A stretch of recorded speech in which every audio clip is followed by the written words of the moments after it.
కాడికి కాలువలు చెరువులు అన్ని కూడా కబ్జా చేయడం. భారతదేశంలో భారతీయ జనతా పార్టీ వారసత్వ రాజకీయాల్ని భూస్థాపితం చేసినటువంటి పార్టీ భారతీయ జనతా పార్టీ, నరేంద్ర మోడీ గారి ప్రభుత్వం.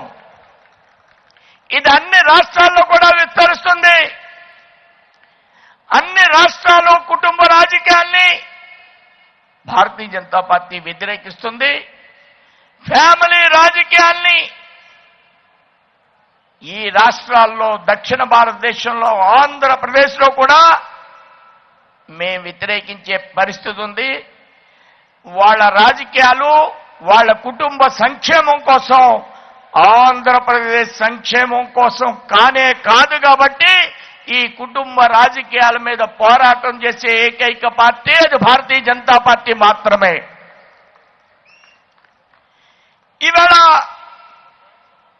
ధాన్యం కొనుగోలులో రైతాంగం నష్టపోతున్నారు. మిల్లర్స్, సివిల్ సప్లై డిపార్ట్మెంట్ రైతుల్ని దోపిడీ చేయడమే కాదు, ప్రభుత్వాన్ని లోబరుచుకుని రైతుకి 1400 సుమారు ఇవ్వవలసినటువంటి ధాన్యం రేటుని 1200కి 1000 రూపాయలకి కొనుగోలు చేసి 38 రూపాయల 40 పైసలు నరేంద్ర మోడీ గారు పేద ప్రజలకి బియ్యానికి ఇస్తూ ఉంటే 38 రూపాయలకి అద్భుతమైనటువంటి బియ్యం ఇవ్వాలి రాష్ట్రంలో. కానీ రైతులకి రేటు ఇవ్వకుండా ఎవరైతే పేద ప్రజలకి తినడానికి పనిచేయని బియ్యం, అవి మరలా అమ్మేసే బియ్యం, అవే మిల్లర్లు కొనుక్కునే బియ్యం, అవే రీమిల్లింగ్ చేసే బియ్యం, పెద్ద దోపిడీ జరుగుతుంది రాష్ట్రంలో. మిల్లర్లు దోపిడీకి రైతాంగం, సామాన్య ప్రజానీకం ఈవేళ తినలేని బియ్యం ఇచ్చే పరిస్థితి. బయట మార్కెట్లో కూడా బియ్యాన్ని 50 రూపాయలకు అమ్ముతున్నారు, అవి 42 రూపాయలకు అమ్మే బియ్యం. ఈ విధంగా ఈ రాష్ట్రంలో 3 కోట్ల మందిని రైతులను కానీ, బియ్యం కార్డు ద్వారా తీసుకునే ప్రజలు కానీ, బయట కొనుక్కునే ప్రజలు కానీ 3 కోట్ల మందిని దోపిడీ చేస్తున్నాడు జగన్మోహన్ రెడ్డి ప్రభుత్వం. నేను మీ అందరికి కూడా నేను స్పష్టంగా ఈ ప్రజా గర్జన ద్వారా మనం తెలియజేస్తున్నాం. తూర్పు పశ్చిమ గోదావరి జిల్లాల్లో రాజశేఖర్ రెడ్డి ఉన్నప్పటి నుంచి కాలువల ఆధునీకరణ అన్నారు. ఇప్పటి వరకు ఆధునీకరణ జరగలేదు. పోలవరాన్ని నరేంద్ర మోడీ గారు కడుతున్నారు. ఈ మధ్యన మంత్రి గారు వచ్చారు, ప్రతి 15 రోజులకి రవి చేస్తున్నారు. పోలవరం కంప్లీట్ కాబోవడానికి ఈ 2 ప్రభుత్వాలు కారణం. పోలవరానికి మనం 13,000 కోట్ల రూపాయల నిధులు ఇచ్చాం. పోలవరం కంప్లీట్ అయితే సరైనటువంటి కాలువల వ్యవస్థ లేకపోతే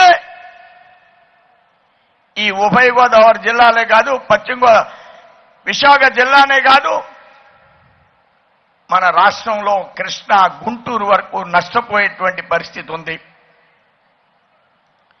నిరుద్యోగులు ఉపాధి లేక, ఉద్యోగాలు లేక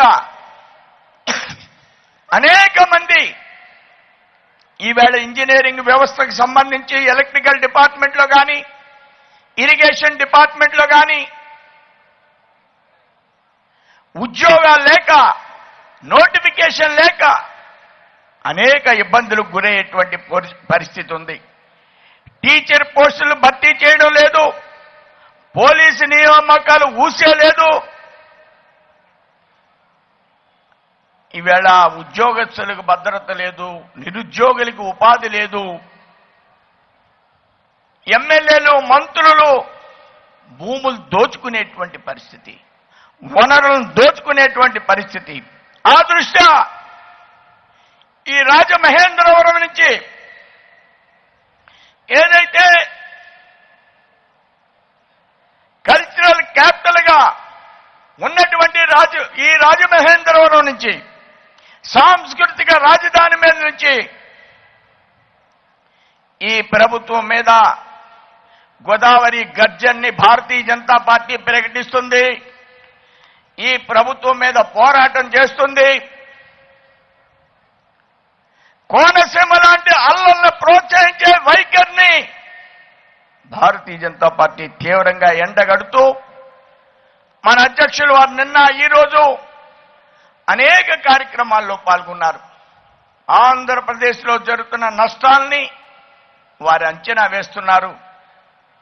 ఈ విధంగా 2 రోజులు సమయం ఇచ్చినందుకు శ్రీ నడ్డా గారికి ధన్యవాదాలు తెలియజేస్తూ ఈ సభను ఉద్దేశించి శ్రీ నడ్డా గారిని మాట్లాడవలసిందిగా నేను కోరి ప్రార్థిస్తున్నాను.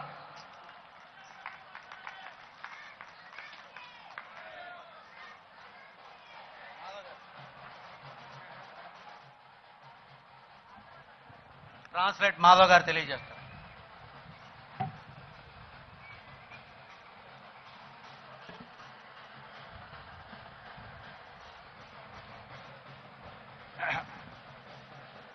बोलो भारत माता की जय, भारत माता की जय, भारत माता की जय।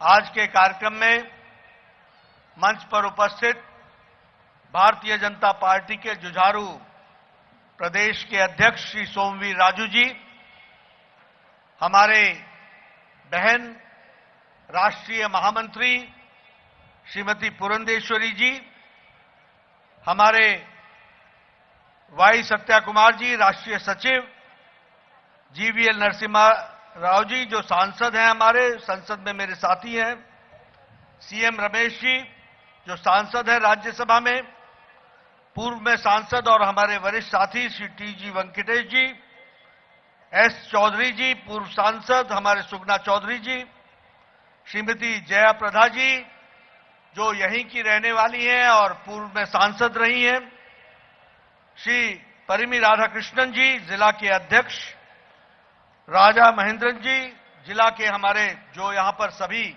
वरिष्ठ कार्यकर्ता बंधु हैं, सम्मानित मंच और हमारे इतनी बड़ी संख्या में एकत्र आए भारतीय जनता पार्टी के सभी वरिष्ठ पदाधिकारी कार्यकर्ता बंधु और बड़ी संख्या में हमारी महिला बहनें जो पगड़ी लगा करके यहां सजे हुए आई हैं बड़ी संख्या में, और इधर भी मैं देख रहा हूं केसरिया पगड़ी पहन करके हमारे नौजवान साथी और मीडिया के मेरे साथी, प्रिंट मीडिया, इलेक्ट्रॉनिक मीडिया के मेरे साथी। इस जनसभा में जिस तरीके से आपकी उपस्थिति हुई है वह इस बात को दर्शाता है कि आपने आने वाले समय में यहां से वर्तमान सरकार को विदा देने का आपने ऐलान कर दिया है और भारतीय जनता पार्टी की सरकार का आने का आह्वान भी आपने दे दिया है, ये मुझे स्पष्ट दिखता है।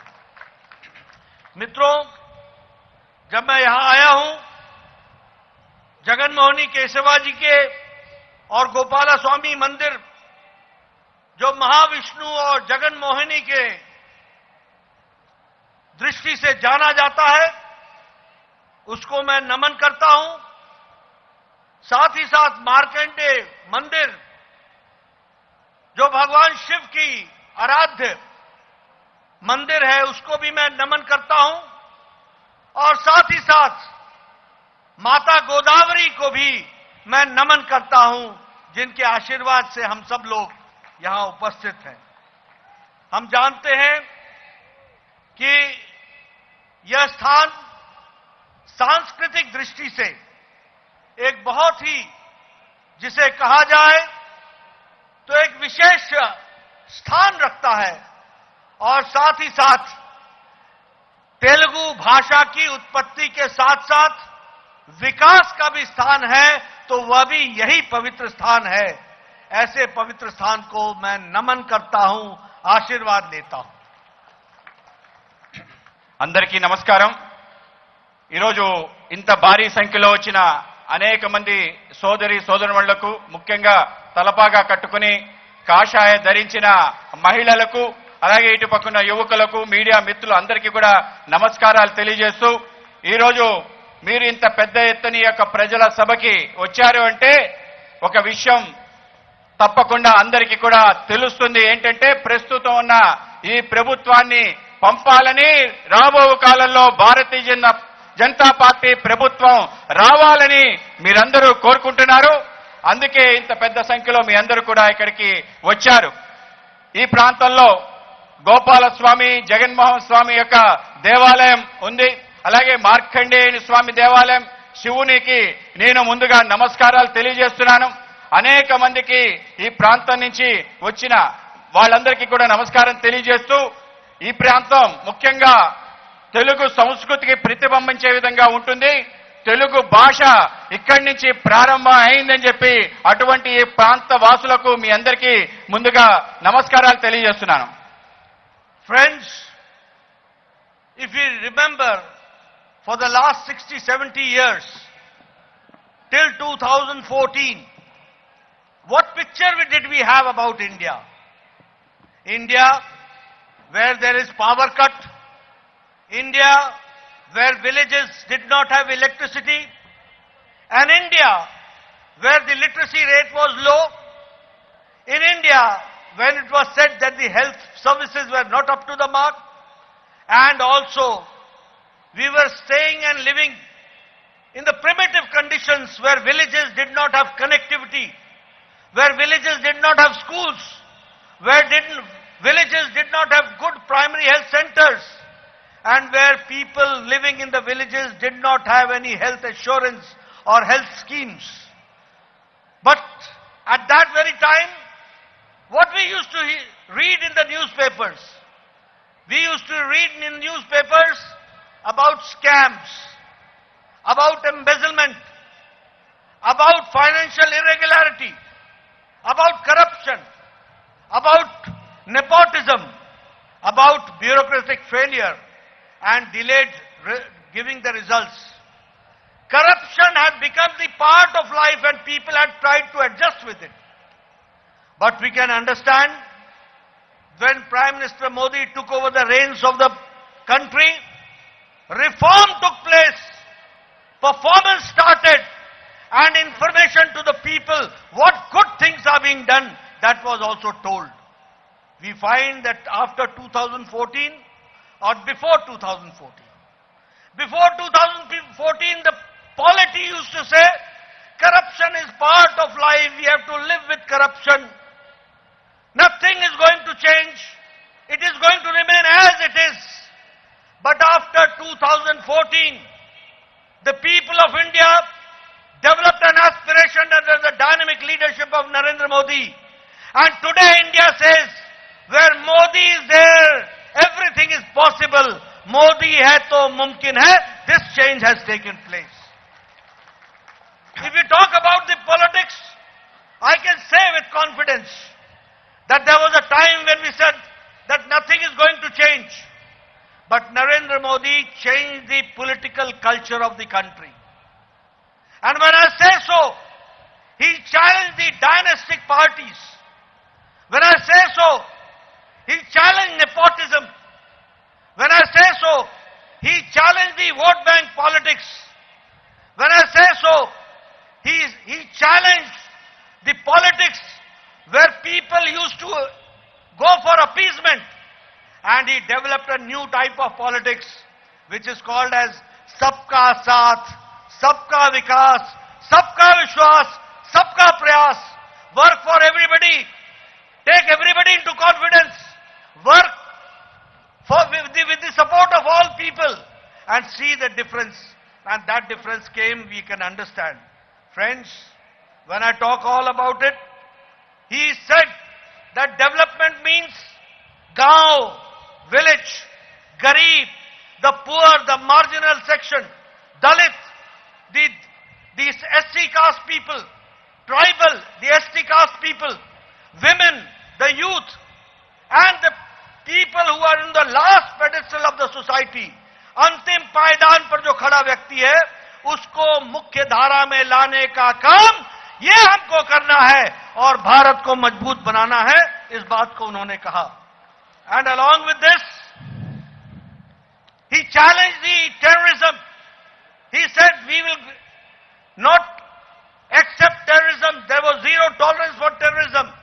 And all type of welfare schemes were introduced in the country for the development of the poor, the marginal section of the society, the people who are living in villages, the Dalits, the tribals, the Adivasis, the women, the children, the youth, and they were brought to the mainstream. మిత్రులారా 60-70 సంవత్సరాల క్రితం 2014 ముందు భారతదేశం యొక్క ముఖ చిత్రం చూస్తే అనేక ప్రాంతాలకి విద్యుత్ శక్తి లేక, అనేక చోట్ల విద్యా వైద్యం అందక, అనేక చోట్ల ఇంకా రోడ్లు పడక మొత్తం మన గ్రామీణ ప్రాంతం చాలా వెనుకబడి ఉండేది. అనేక మంది ప్రజలు పేదరికంలో మునుగుతూ ఉండేవాళ్ళు. గ్రామాల్లో బడులు వైద్యం అందకుండా అందరికీ దూరమైంది. ఇవాళ అప్పుడు పత్రికల్లో చదివితే మనకు ఒకటే కనిపించేది. ఆ రోజు పత్రికలన్నిట్లో కూడా అనేక రకాల అవినీతి కార్యకలాపాలు, స్కామ్స్ మీదే రోజు పత్రికలో పెద్ద పెద్ద వార్తలు వచ్చేవి. ఇటువంటి ఏదైతే వార్తలు ఉన్నాయో అటువంటి అనేక రకాల రాజకీయ వ్యవస్థలు మొత్తం కూడా పాడైపోయి మొత్తం కేవలం బంధుప్రీతి, వారసత్వ రాజకీయాలకు పరాకాష్ఠగా మిగిలింది. ఇటువంటి పరిస్థితుల్లో భారతదేశంలో నరేంద్ర మోడీ గారి ప్రభుత్వం 2014 తర్వాత వచ్చిన తర్వాత చాలా మంది అన్నారు అవినీతి అంటే అది జీవితంలో భాగం, దాన్ని ఎవరు ఏమీ చేయలేరు, దాన్ని ఆ విధంగానే మనం స్వీకరించాలి, అవినీతిని ఎవరు అంతం చేయలేరని చెప్పి అనేక మంది భావించారు. కానీ ఈరోజు మనకి స్పష్టంగా తెలుస్తుంది నరేంద్ర మోడీ గారి యొక్క పరిపాలనలో అవినీతికి చరమగీతం పాడాం. అభివృద్ధి నమూనా రాజకీయాలు తీసుకురావడం జరిగింది. ఎక్కడైనా అలసత్వం లేకుండా పనిచేసే విధానాన్ని దేశంలో రావడం జరిగింది. ఇవాళ గ్రామాల్లో అనేక రకాల విషయాలకి ముందుండటం, వాళ్ళకి కావాల్సిన అన్ని మౌలిక సదుపాయాలు వాళ్ళకి అందటం, గ్రామాల్లో ఉండే పేదవాడికి, దళితులకి, గిరిజనులకి, యువకులకి, మహిళలకి, చిట్ట చివర వ్యక్తికి వాళ్ళ యొక్క జీవితంలో వికాసం ఇచ్చే విధంగా భారతదేశం ఒక బలమైన శక్తిగా ఎదగడానికి, ప్రపంచంలో ముందుగా వెళ్ళడానికి ఇవాళ అనేక రకాల అవకాశాలు కనిపిస్తున్నాయి. అలాగే ఈ దేశంలో తీవ్రవాదం పూర్తి స్థాయిలో ఉంది. ఆ తీవ్రవాదం 2014 ముందు దాన్ని పూర్తిగా అంతమొందించడం జరిగింది. పెద్ద ఎత్తున సంక్షేమ కార్యక్రమాలకి పెద్దపీట వేయటం జరిగింది. దేశంలో ఎక్కడా కూడా తీవ్రవాద కార్యకలాపాలు జరగటం లేదని మనం గమనించాలి. Friends, there was a time when the policies and programs were on papers. It was never implemented. But when Modi came, the programs and policies were not on papers. It was on ground that we could see the change and reforms in the policies took place. I am happy to share with you that today India is the third largest energy consumer in the world.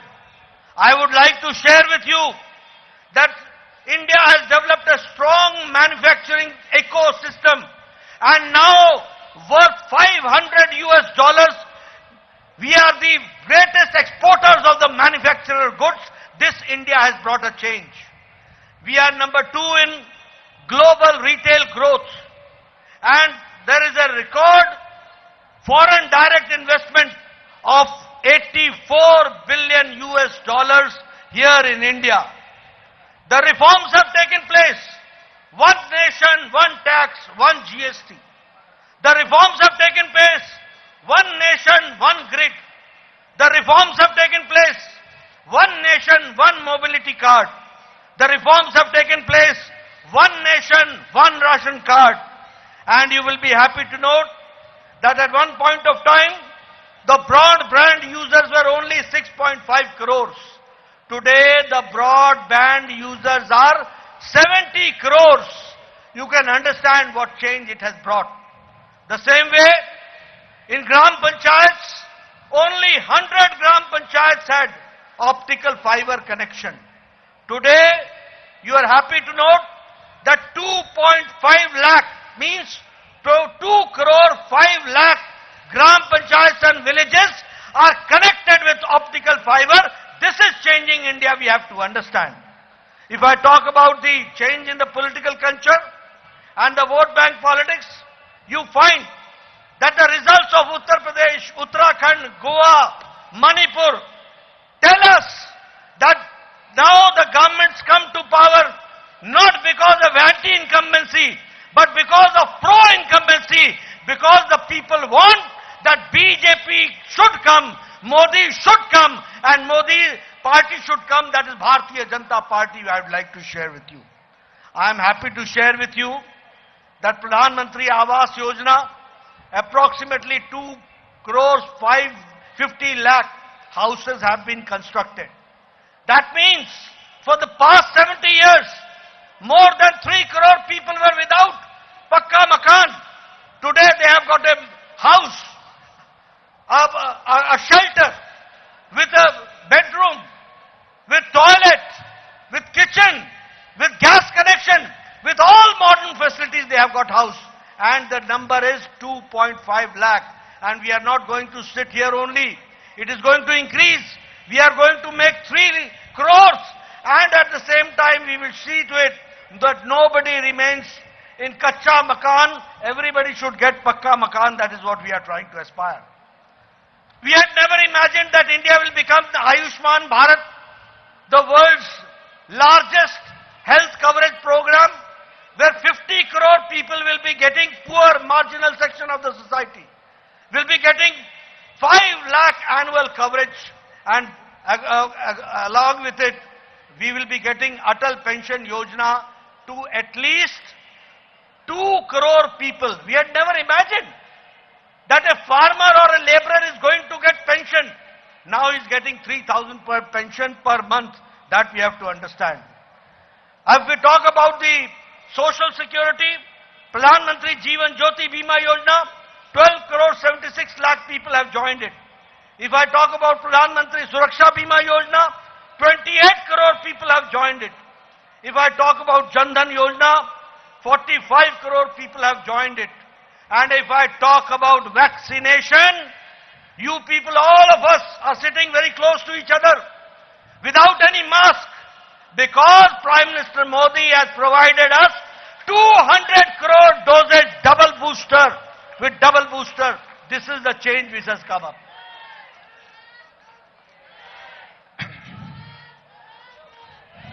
మిత్రులారా, మనం సంక్షేమ కార్యక్రమాలంటే గతంలో కేవలం పేపర్ల వరకే ఉండేది.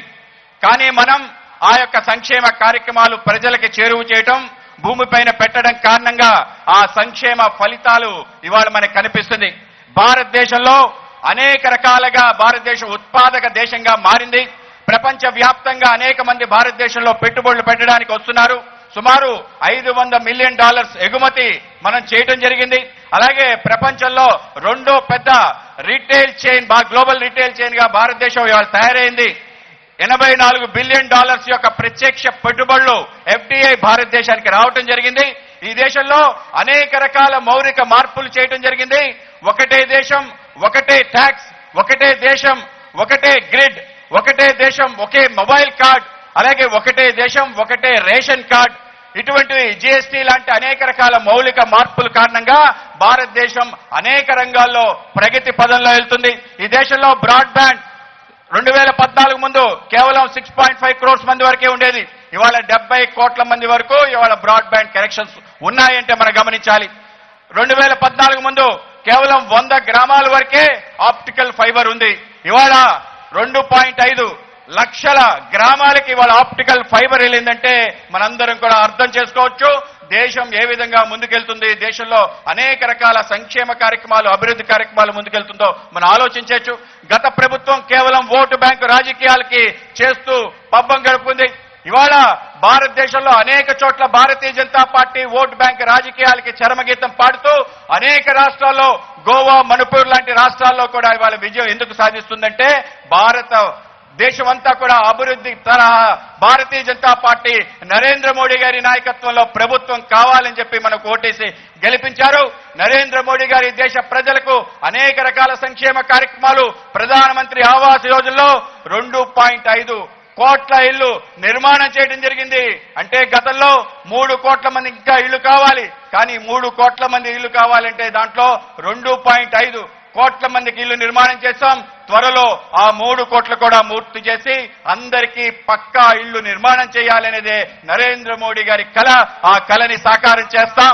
అలాగే భారతదేశంలో ప్రతి వ్యక్తికి వైద్యం అందాలి, ప్రతి వ్యక్తికి వైద్యం యొక్క ఏదైతే ధర ఉందో తగ్గాలి అనే ప్రయత్నంతో ఆయుష్మాన్ భారత్ గా దేశవ్యాప్తంగా ఇది ప్రపంచంలో అతి పెద్ద వైద్యానికి సంబంధించిన ఒక సౌకర్యం. ఈ సౌకర్యంలో అందరికీ 5 కోట్ల రూపాయల వరకు వైద్యం చేయించుకోవడానికి అవకాశం ఉంది. దాన్ని దేశవ్యాప్తంగా ఇవ్వటం జరిగింది. అటల్ పెన్షన్ యోజనలో సుమారు 2 కోట్ల మందికి పెన్షన్ వచ్చే విధంగా దాంట్లో లబ్ధిదారులు ఉన్నారు. అలాగే దేశం అనేక రకాల సంక్షేమ కార్యక్రమాలు అందరికీ రక్షణ కవచంగా ప్రధానమంత్రి జీవన్ జ్యోతి యోజన దాంట్లో సుమారు 12 కోట్ల మంది ఖాతాదారులు ఉన్నారు. ప్రధానమంత్రి సురక్ష యోజన 28 కోట్ల మంది ఖాతాదారులు ఉన్నారు. ప్రధానమంత్రి జనధన్ యోజన సుమారు 45 కోట్ల మంది ఖాతాదారులు వచ్చారు. అలాగే మనందరికీ తెలుసు, మనందరం ఈరోజు పక్కన కూర్చున్నామంటే మనెవరు కూడా మాస్కులు ధరించలేదంటే మనకి ధైర్యం ఎక్కడి నుంచి వచ్చింది? నరేంద్ర మోడీ గారు ప్రపంచంలోని అతిపెద్ద వ్యాక్సినేషన్ డ్రైవ్ చేయడం కారణంగానే సుమారు 200 కోట్ల వ్యాక్సినేషన్ డోసులు ఇవ్వటం కారణంగానే మనందరం కూడా పక్కనే కూర్చుని ధైర్యంగా ఉండగలుగుతున్నాం. ఆ విధంగా నరేంద్ర మోడీ గారు ఈ దేశంలో మనకు ఒక వరంలాగా అనేక రకాల సంక్షేమ కార్యక్రమాలు తీసుకొచ్చారు. Friends, 35 crore people have got Mudra loans.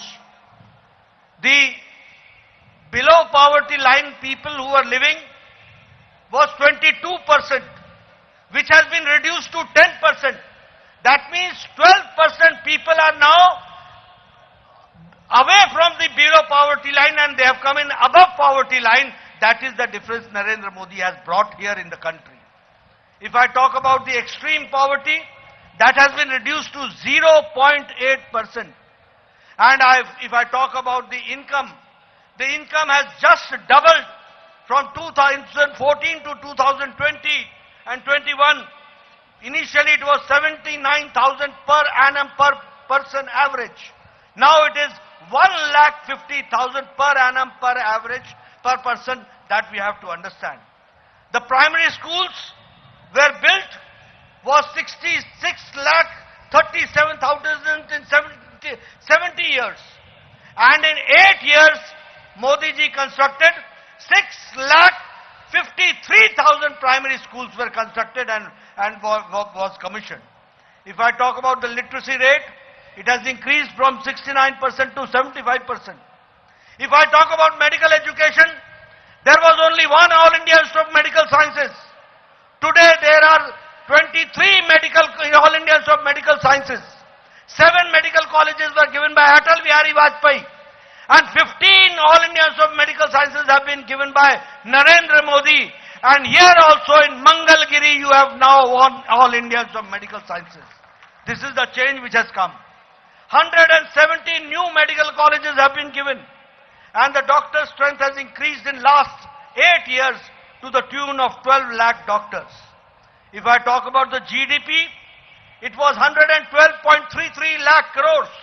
Today it is 232 lakh crores. If I talk about GST collection, it is a record collection of 1,67,000 in last quarter. And if I talk about ease of doing business, it was in 2014, internationally we were on 142 position. Today we are on the 63rd position and this statistics is of 2020. If I talk about 2022, we have increased our number the same way. If I talk, this time our Indian economy is now on 3 trillion US dollars. And Prime Minister Modi ji is not satisfied. He says that we will make India 5 trillion US dollars economy and we have to go forward. This is how now India is thinking. If you talk about vaccination, we have got 200 doses taken for our people. But at the same time, under vaccine Matri, we have given vaccines to 100 countries and to the tune of 18 crore 50 lakh vaccines have been given.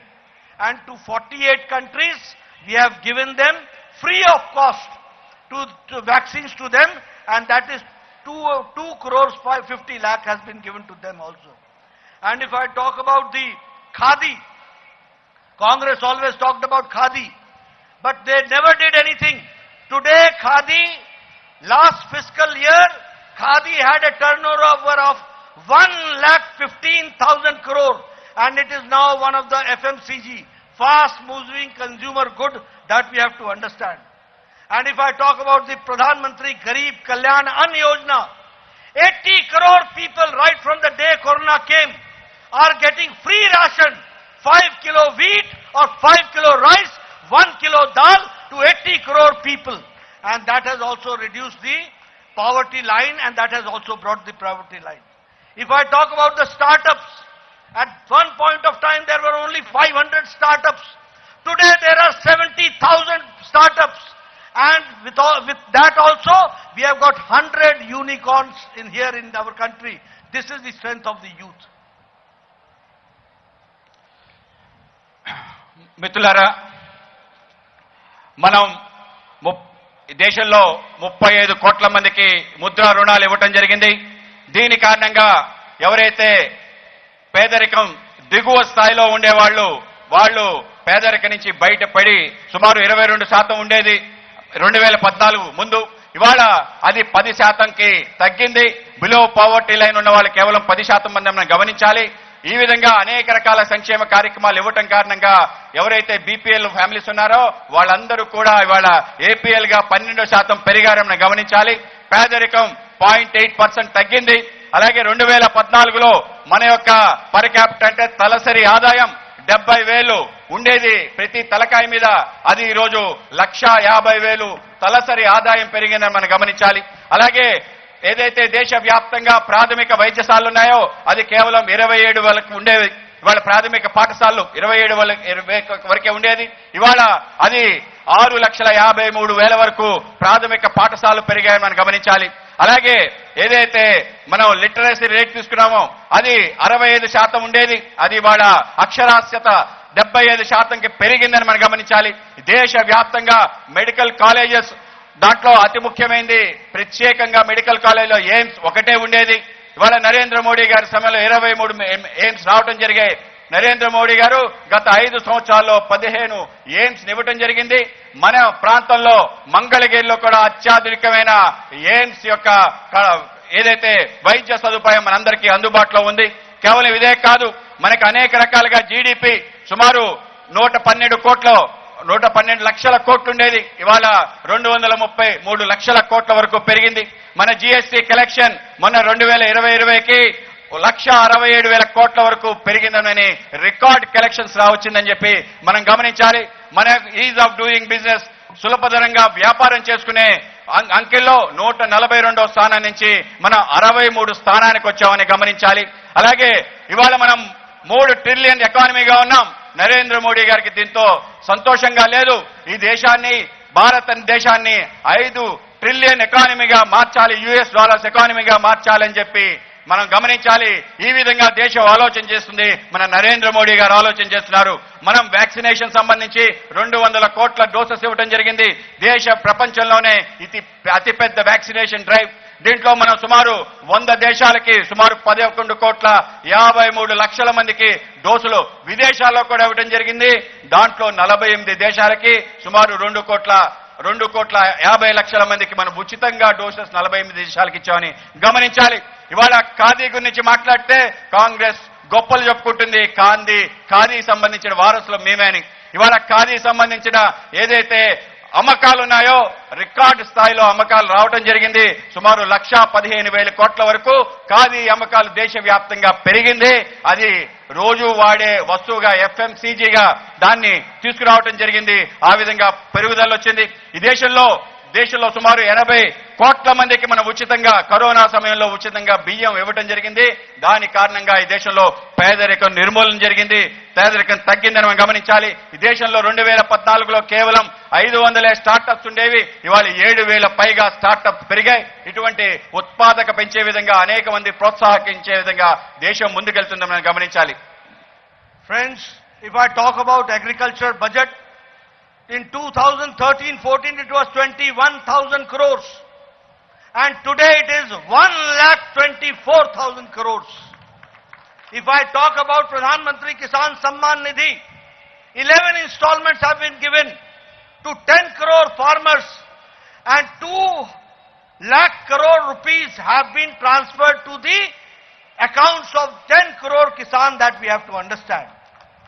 And if I talk about the present government here, the Jagannathan Reddy's government, I am very sorry to say that it is a government where no financial discipline has been kept. I am sorry to say that today this government is under 8 lakh crore debt and no financial discipline is being maintained. And very sorry to say that central funds sent by Modi is being diverted. The welfare scheme funds are being diverted. The panchayat funds are being diverted. This is a government which works with vengeful attitude, with political intention. They try to crush the opposition. They try to see that the opposition should not come up. But I may tell Jagannathan Reddy, nothing is going to stop Bharatiya Janata Party. Kamal is going to come. Kamal is going to come, we have to understand. I would like to also say that law and order has crumbled down. There is no law and order. The people who are abusing law and order are scot-free. And I am also very sorry to say that religious places are being attacked. A politics of appeasement is developed. And there is no environment for business.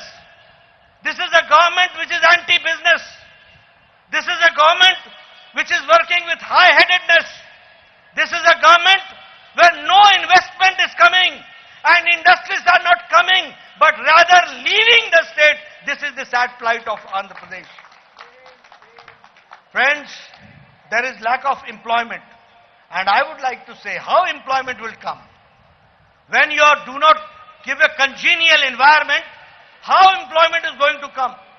If you are believing in appeasement and if you are trying to see to it that a particular section of the society gets the benefit and rest are deprived of it, it is not a good thing in a democratic nation, in a democratic state, that we have to understand. And I am very sorry to say, when the new education policy talks about encouraging the regional language, here Telugu language is being discouraged. This is something which we have to understand. This is the same way, if I talk about the central government's releases in Andhra Pradesh, before that I would like to say that scheduled caste people, scheduled tribe people and the backward classes people, their welfare is being ignored. And a policy and politics of appeasement is going forward under Jagannathan Reddy's government, that we have to understand. And if I talk about Narendra Modi's government, I would like to say with proud that in Andhra Pradesh, 27,294 crore was given in 2014-15, and now in 2022, it is 77,538 crores, which Andhra Pradesh is getting from Government of India, from our beloved leader and dynamic leader, Shri Narendra Modi. I would like to put one statistics. In NHAI, National Highway Authority of India, last year 1 lakh crore was sanctioned, and Andhra Pradesh got 29,593 crores. That is a 5% of population of the Indian population, that is Andhra Pradesh, got 21% of the Indian budget, that is provided by Narendra Modi ji, which we have to understand. The same way, if I talk about allocation for the poor for making houses, it was 20.72 lakh houses which were allowed. And if I talk about the central institutions, I am proud to say that Modi ji gave here one All India Institute of Medical Sciences. Modi ji gave one All India Institute of Technology, Indian Institute of Technology. Modi ji gave National Institute of Technology, NIT. Modi ji gave Indian Institute of Science and Education and Research, Tirupati. Modi ji gave Indian Institute of Information Technology Design and Manufacturing in Kurnool. Modi ji gave Indian Institute of Petroleum and Energy, Visakhapatnam. Modi ji gave you Girijan University in Vizianagaram. The same way, if I talk about the big infrastructure under National Investment Pipeline, 8.17 lakh crore investments have been done. So I can say, as a representative of Prime Minister Narendra Modi and a representative of Bharatiya Janata Party, that no central government gave you as much as Narendra Modi ji has given to the people of Andhra Pradesh in various sectors and schemes. But Jagan Mohan Reddy's government is a government where bureaucracy has crumbled down, law and order is not there. Welfare schemes, funds are being diverted. There is lawlessness. And so time has come. In a democratic fashion, Jagan Mohan Reddy should go and Bharatiya Janata Party should come. మిత్రులారా, వ్యవసాయ రంగాన్ని తీసుకుంటే వ్యవసాయ budget వార్షికంగా 2014 ముందు కేవలం 21,000 కోట్ల మాత్రమే ఉండేది. ఇవాళ మన వార్షిక బడ్జెట్ 1,04,000 కోట్లని మీరు గమనించాలి. ప్రధానమంత్రి కిసాన్ సమ్మాన్ నిధికి ఇవాళ 10 కోట్ల మంది రైతులు 2 లక్షల కోట్ల రూపాయల వరకు నేరుగా వాళ్ళ ఖాతాల్లో డబ్బులు పడుతున్నాయని గమనించాలి. ప్రస్తుతం దేశవ్యాప్తంగా ఏదైతే భారతదేశం వెలిగిపోతుందో దానికి భిన్నంగా ఆంధ్రప్రదేశ్ లో జగన్మోహన్ రెడ్డి గారి యొక్క ప్రభుత్వం ఆర్థిక క్రమశిక్షణ రాహిత్యం కారణంగా మొత్తం రాష్ట్రం అప్పుల ఊబిలో మునిగిపోయింది. సుమారు 8 లక్షల కోట్ల అప్పులు ఊబిలో ఈ రాష్ట్రం వెళ్లిపోయింది. నేను బాధపడుతున్నాను. నరేంద్ర మోడీ గారు పంపించిన డబ్బు పక్కదారి పడుతుంది. ముఖ్యంగా పంచాయతీ ఖాతాల్లో వేసిన నిధులు కూడా పక్కదారి పట్టించే ఒక దౌర్భాగ్య పరిస్థితి ఇవాళ ఈ రాష్ట్రంలో ఉంది. ఇవాళ రాష్ట్రంలో ప్రతిపక్షం తిరగకూడదు, మాట్లాడకూడదు అని చెప్పి అనేక రకాల ఆంక్షలు విధించింది. ఈ రోజు రాష్ట్రంలో శాంతి భద్రత పరిస్థితి అత్యంత దిగజారిపోయే దేశం యొక్క ఈ రాష్ట్రంలో అనేక రకాల ప్రార్థనా స్థలాలపై దాడులు జరుగుతున్నాయి. అనేక మంది దాడులు ఎందుకు చేస్తున్నారంటే సంతుష్టీకరణ రాజకీయాల యొక్క పరాకాష్ఠం. కేవలం వాళ్ళ యొక్క సొంత కుటుంబం కోసం చేస్తూ పక్కన అనేక రకాల విషయాలు పక్కన పెట్టడం జరిగింది. దాని కారణంగా శాంతి భద్రత దిగజారిపోయి, అలాగే వ్యాపారం చేయాలంటే ఎవరు కూడా వ్యాపారస్తులు పెట్టుబడులు పెట్టడం లేదు. అలాగే పెట్టుబడులు పెట్టకపోవడం కారణంగా మొత్తం రాష్ట్ర వ్యాప్తంగా నిరుద్యోగం తాండవిస్తుంది. ఎందుకు ఉద్యోగాలు రావటం లేదంటే ఒక నైరాశ్యం, అలాగే ప్రతీకార చర్యల కారణంగా ఏ రకమైన ప్రోత్సాహాలు లేని వాతావరణం ఉంటే ఎవరు కూడా ఈ రాష్ట్రంలో పెట్టుబడులు రావడానికి ముందుకు రారు.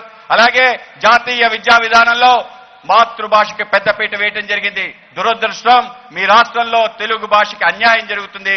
తెలుగు భాషని మాట్లాడకుండా ఉండే ప్రయత్నం జరుగుతుంది.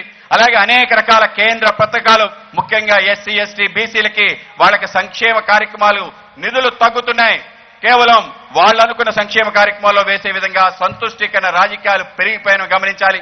నరేంద్ర మోడీ గారి ప్రభుత్వం 2014-15 ఈ రాష్ట్రానికి 27,000 కోట్ల రూపాయలు మాత్రమే వచ్చాయి. ఇవాళ నరేంద్ర మోడీ గారు ఇది దేశంలో ప్రభుత్వం ఉండగా గత సంవత్సరం 77,538 కోట్ల నిధులు కేంద్ర ప్రభుత్వం రాష్ట్రానికి ఇచ్చింది. ఎంత మేరకు పెరిగాయో మీరు గమనించాలి. ఈ రాష్ట్రంలో నేషనల్ హైవే సంబంధించిన పెద్ద ఎత్తున పెట్టుబడులు పెట్టడం జరిగింది. దేశవ్యాప్తంగా గత సంవత్సరం 1,00,000 కోట్ల వరకు రోడ్లకు పెట్టుబడి పెడితే దాంట్లో కేవలం 29,000 కోట్లు ఆంధ్రప్రదేశ్కి వచ్చాయని గమనించాలి. దేశంలోనే 5% ప్రజలు కలిగిన ఆంధ్రప్రదేశ్ కి 29% బడ్జెట్ కేటాయించారు. భారతదేశంలో ఆంధ్రప్రదేశ్ కి ఏ విధంగా ప్రత్యేకంగా భారతీయ జనతా పార్టీ చూస్తుందో మీరు గమనించాలి. ప్రధానమంత్రి ఆవాస్ యోజనలో 27 లక్షల ఇళ్లు ఇవ్వటం జరిగింది. కేంద్ర ప్రభుత్వం అనేక రకాల సంస్థలు మన ప్రాంతంలో పెట్టడం జరిగింది. మనందరికీ తెలుసు, ఎయిమ్స్ పెట్టడం జరిగింది, ఐఐటి పెట్టడం జరిగింది తిరుపతిలో, ఎన్ఐటి పెట్టడం జరిగింది తాడేపల్లిగూడెంలో, ఐఎస్ఆర్ పెట్టడం జరిగింది తిరుపతిలో, IIIT పెట్టడం జరిగింది కర్నూలులో, ఐఐపిఎం పెట్టడం జరిగింది విశాఖపట్నంలో, గిరిజన్ యూనివర్సిటీ పెట్టడం జరిగింది విజయనగరంలో.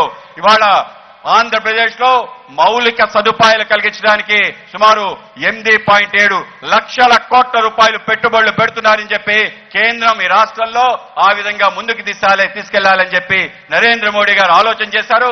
నరేంద్ర మోడీ గారి యొక్క రిప్రజెంటేటివ్ గా మీ ముందుకు చెప్తున్నాను.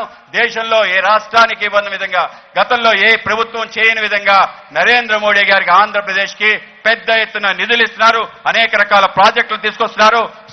అయితే ఈ రాష్ట్రంలో లా అండ్ ఆర్డర్ ఏదైతే శాంతి భద్రతలు ఉన్నాయో, అలాగే సంక్షేమానికి సంబంధించి నిధులు ఇస్తున్నామో అవన్నీ కూడా పక్కదారి పట్టిస్తూ ఈ రాష్ట్రాన్ని అధోగతి పాలు చేయడానికి రాష్ట్ర ప్రభుత్వం ప్రయత్నం చేస్తుంది. In the end, I would like to just say one thing, that on one hand, you have a corrupt government of Jagannath Reddy. In Andhra Pradesh, corruption is all-time high. Andhra Pradesh is known today for land mafia, sand mafia, liquor mafia. They have become the synonym of Andhra Pradesh politics. And at the same time, TDP also missed the bus, because when there was an Ashirwad of Narendra Modi, they could not take the advantage. And so, now the time has come where you need a double-engine government here in Andhra Pradesh. You need a central government of Narendra Modi, and you need a Bharatiya Janata Party double-engine government in Andhra Pradesh if you want to develop and you want to go forward. Friends, so I've come here to appeal you that in coming times, whenever you get the opportunity, your finger should only press one button, and that button is Kamalam, Kamalam and Kamalam. That is what I would like to suggest. Thank you very much for giving me a patient hearing. Thank you. చివరిగా మీకు ఒక విషయం చెప్పాలనుకుంటున్నాను. ఒక పక్క జగన్మోహన్ రెడ్డి అవినీతి ప్రభుత్వం పరాకాష్ఠకు చేరింది. ఇక్కడ ఇసుక మాఫియా, భూ మాఫియా, అలాగే మద్యం మాఫియాతో ఈ ప్రభుత్వం నడుస్తుంది తప్ప ఇంకేమీ కాదు. గతంలో తెలుగుదేశం ప్రభుత్వం కూడా బస్సు మిస్ అయింది. గతంలో మోడీ గారితో పాటు ప్రభుత్వం ముందుకెళ్తూ వాళ్ళ యొక్క మన బస్సుని తప్పించడం జరిగింది. ఇవాళ ఆంధ్రప్రదేశ్ కి 2 ఇంజన్ల యొక్క అభివృద్ధి కావాలి. కేంద్రంలో, రాష్ట్రంలో భారతీయ జనతా పార్టీ ప్రభుత్వాలు రావాలి. మీ అందరికీ రేపు రాబో ఒక అవకాశం. మీరు ఏదైతే ఎన్నికలకు వెళ్తారో ఒకే బటన్ పైన మీరు నొక్కాలి. అది కమలం, కమలం, కమలం అని మీరందరూ గమనించాలి. So once again, YCP పోవాలి, BJP రావాలి. YCP పోవాలి, BJP రావాలి.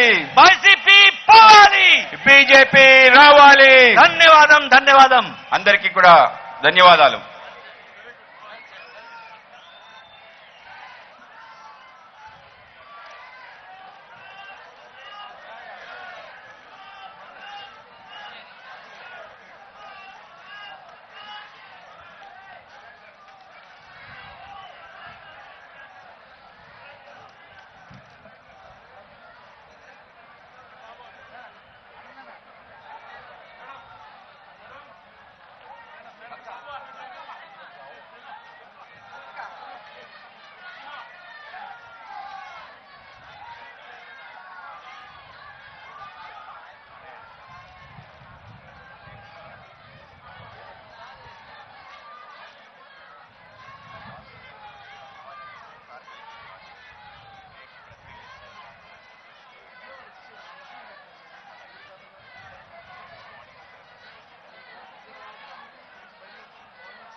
మీద గోదావరి గర్జన, జనం కొరకు చేసెను బీజేపీ సింహ గర్జన.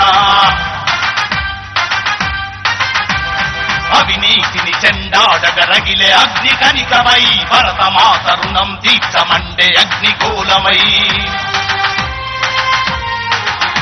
కాషాయ కమలం జెండా గుండె కద్దు సోదరా, కుటుంబ పాలన కుట్రలు ఎండగట్టు చెల్లెలా, అనతపడ్డ జాతులకు ఇస్తున్న ఇస్తున్నది అభయం. మీ దోపిడి పాలనపై చేస్తాముర యుద్ధం. ఆంధ్రావళి గడ్డ మీద గోదావరి గర్జన, జనం కొరకు చేసెను బీజేపీ సింహ గర్జన.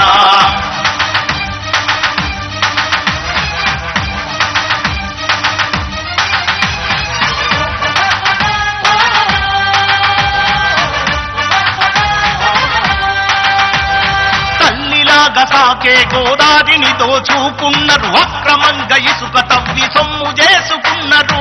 అక్రమంగా ఇసుక తవ్వి సొమ్ము చేసుకున్నారు. మెట్ట గుట్ట కొండలన్నీ పిండి పిండి చేసినారు. పచ్చని మాగానినంత శ్మశానంగా మార్చారు. కులమతాల తిచ్చు పెట్టి కుంపటి రాజేసినారు. కోనసీమ పల్లెల్లో నరమేధం సృష్టించి అధికార మతంతో చేస్తున్నారు దాడులు.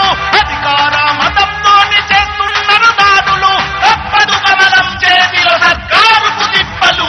ఆంధ్రావళి గడ్డ మీద గోదావరి గర్జన, జనం కొరకు చేసెను బీజేపీ సింహ గర్జన.